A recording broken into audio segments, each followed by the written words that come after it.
छात्राओं, आजकल हम मानव भाषा के अभिलक्षण अथवा विशेषताओं के बारे में जानकारी ले रहे हैं। ये वो विशेषताएं हैं या वे अभिलक्षण हैं जो मानव भाषा को अन्य प्राणियों की भाषा से भिन्न करते हैं। तो इसी के अंतर्गत आज हम कुछ अन्य विशेषताओं को समझने का प्रयास करेंगे। तो सबसे पहले हम देखते हैं कि भाषा में विविक्तता अर्थात बहुघटकता पाई जाती है। मानव भाषा का स्वरूप अविच्छिन्न नहीं होता। मानव भाषा तत्वतः कई घटकों और इकाइयों में विभाजित होती है। हम हर बार हर बिंदु को उदाहरण देकर समझने का प्रयास कर रहे हैं। इस बात को भी हम उदाहरण से समझेंगे तो और अच्छी तरह स्पष्ट हो जाएगी।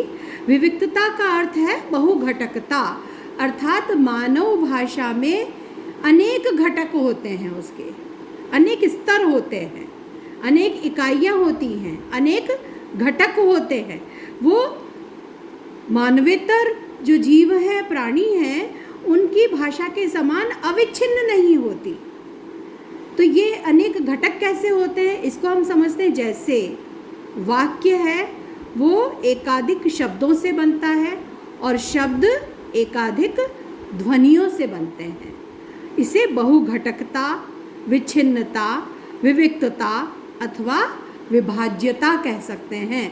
अर्थात मानव भाषा है उसे हम अलग अलग घटकों में विभाजित कर सकते हैं।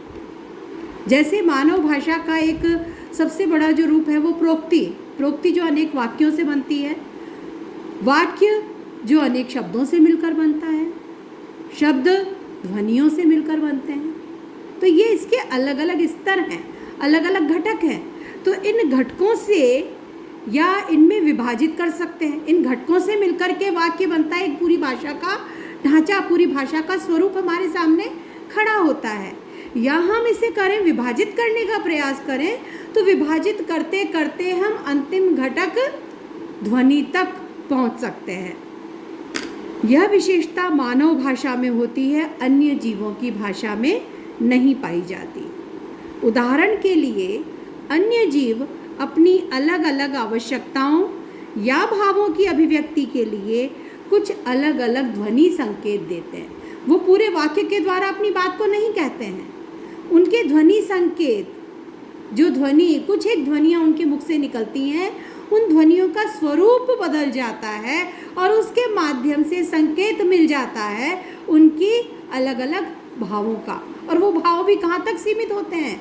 केवल भूख, भय और हिंसा। भूख, भय और काम जो मूल वृत्तियाँ हैं, प्राकृतिक वृत्तियाँ हैं, वही हैं पशुओं में। और उनकी अभिव्यक्ति के लिए वो अलग अलग ध्वनियों के संकेत किया करते हैं। तो उनकी आवश्यकताएं या उनके भाव सीमित होते हैं और ये भाव भी केवल कुछ प्राकृतिक आवश्यकताओं जैसे भूख, भय और काम तक सीमित हुआ करते हैं।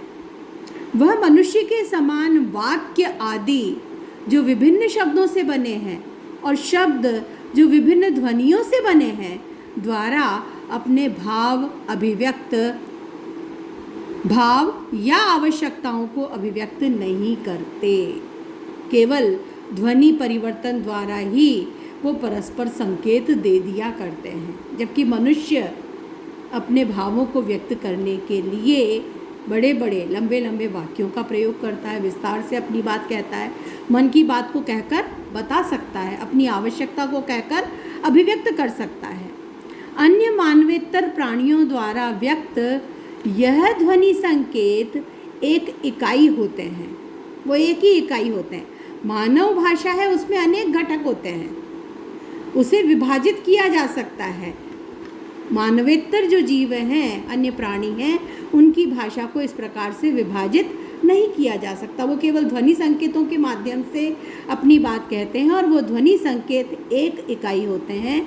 उनमें मानवीय भाषा के समान विविक्तता, बहुघटकता या अनेक इकाइयों में विभाज्यता नहीं होती।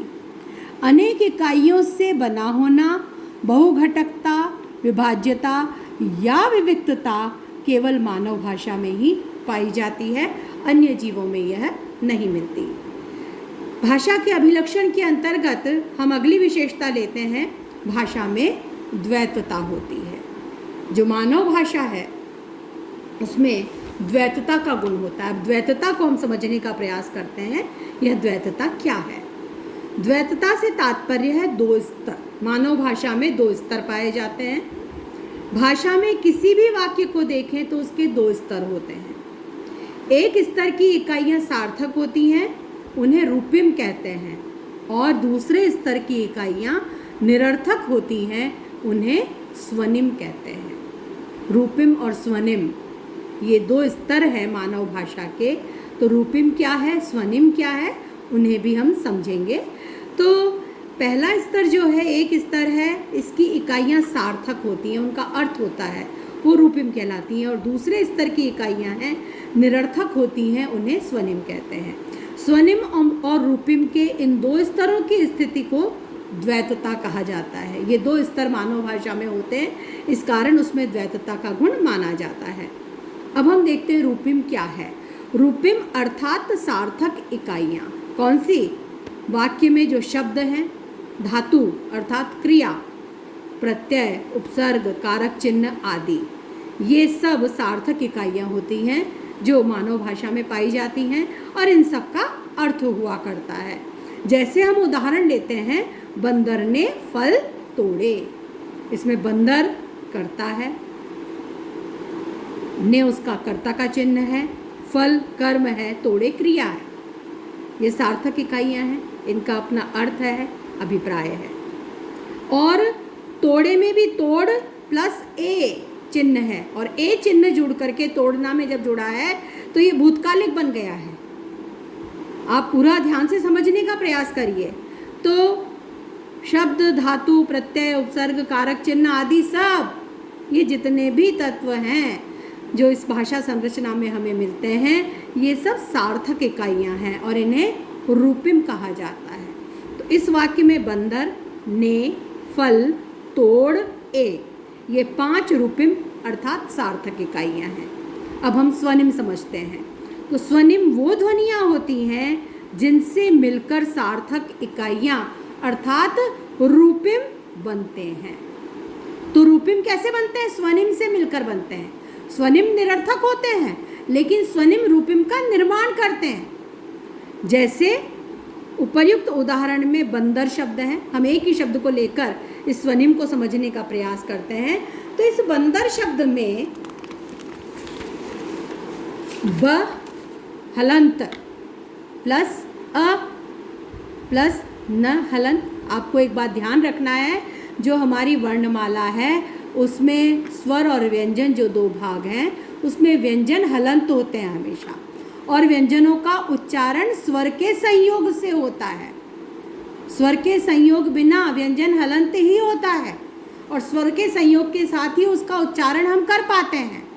तो ये जो है बंदर में ब प्लस अ स्वर है, फिर न हलंत, न आधा ही है, ठीक है, न हलंत, फिर द हलंत प्लस अ, और फिर र हलंत। ये 6 ध्वनियाँ हैं, और ये 6 ध्वनियों का अपना कोई अर्थ नहीं है। ब का अपना क्या अर्थ है, अ का अपना क्या अर्थ है, ये अलग अलग ध्वनियाँ हैं, और इन ध्वनियों से मिलकर, इन 6 ध्वनियों से मिलकर पूरा यह बंदर शब्द जो एक सार्थक इकाई है, रूपिम है, वह बनता है। तो स्वनिम क्या है?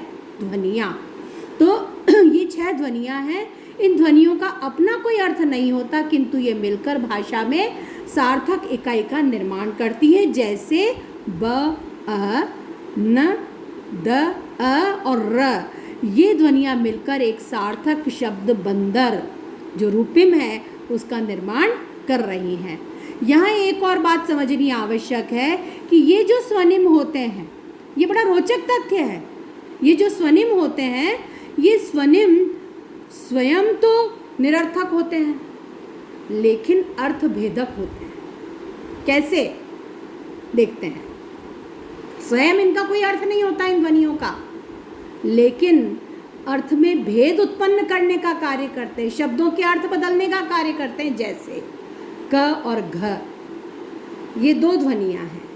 इन दो ध्वनियों को लें तो इनका अपना कोई अर्थ नहीं है, लेकिन कोड़ा और घोड़ा ये दो शब्द हैं, इनमें अर्थ का भेद क और घ के कारण हुआ है। एक में क ध्वनि है, एक में घ ध्वनि है। इसके कारण से क हलंत और ओ, और फिर ड़ हलंत और आ मिलकर कोड़ा बन गया। इसी तरह से घ हलंत और ओ और ड़ हलंत और आ, बाकी ध्वनियाँ समान हैं, केवल क हलंत और घ हलंत इन दो का भेद है। और क और घ के इस भेद के कारण ये शब्द हैं, इनका अर्थ बदल जाता है। तो ये जो ध्वनियाँ हैं, ये ध्वनियाँ स्वयं भले ही निरर्थक होती हों, लेकिन शब्द में प्रयुक्त होकर अर्थ भेदक का कार्य भी करती हैं, उसके अलग अलग अर्थ उत्पन्न करने का कार्य भी यह करती हैं। ये भी इनकी एक विशेषता होती है। तो मानव भाषा के इस अभिलक्षण को अभिरचना की द्वैतता भी कह सकते हैं, पैटर्न की द्वैतता, अभिरचना की द्वैतता। अभिरचना अर्थात एक क्रम या व्यवस्था, भाषा का जो एक क्रम है, एक व्यवस्था है, उसमें द्वैतता पाई जाती है। इस रूप में भी इसे जान सकते हैं। तो क्रम या व्यवस्था का स्वरूप जो भाषा में रूपिम अर्थात अर्थद्योतक या विचार द्योतक। रूपिम क्या होते हैं? अर्थद्योतक, अर्थ बताने वाले होते हैं। विचार द्योतक होते हैं, उनका अर्थ होता है, सार्थक इकाइयाँ होती हैं वो इकाई, और स्वनिम अर्थ भेदक इकाई। तो स्वनिम है वो निरर्थक इकाई है, लेकिन अर्थ भेदक इकाई के रूप में सामने आती है। तो दोनों ही स्तरों पर हमें मानव भाषा में हम इस द्वैतता को इस अभिरचना के स्तर पर देख सकते हैं। तो इस प्रकार से मानव भाषा में ये द्वैतता का गुण भी पाया जाता है। इस द्वैतता में आपने स्वनिम और रूपिम को समझा। आगे ध्वनि के प्रसंग में जब ध्वनि पर हम चर्चा करेंगे, ध्वनियों को पढ़ेंगे, तो इनको और विस्तार से हम समझेंगे।